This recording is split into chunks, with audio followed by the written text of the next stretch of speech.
Hey, this is EJ. Normally, I wouldn't make a short like this, but I'm making a short now just to say something.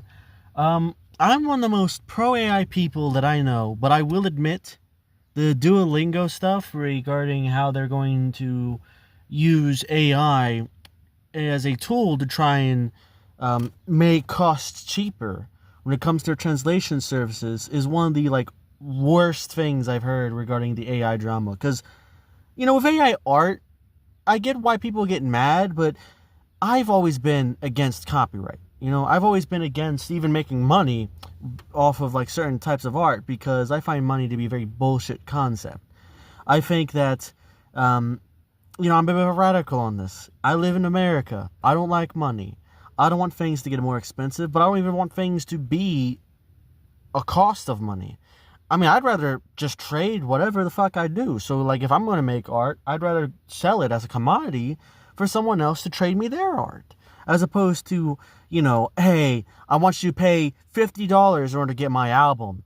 And we know that money doesn't mean shit about how good a piece of art is. But let's be frank here.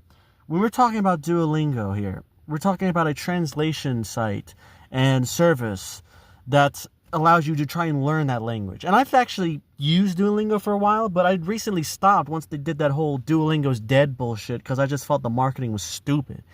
And I just watched the video by Lessons in Meme Culture about this, and I have to agree. This whole idea of using AI technology for translation software is going to be disastrous because Google Translate isn't even right on everything. And probably up until this point, they might use it now because it's the text here, but a lot of it was user generated and trying to feed algorithmically what the best sort of idea of a translation is. But all the nuances that come with language, like slang words that are used in specific dialects of certain languages, as well as just certain words that are hard for something to be translated if there's not really a good way to translate from one language to another, those words get lost in translation. So trying to use AI and do it, trying to utilize AI to translate is just an excuse.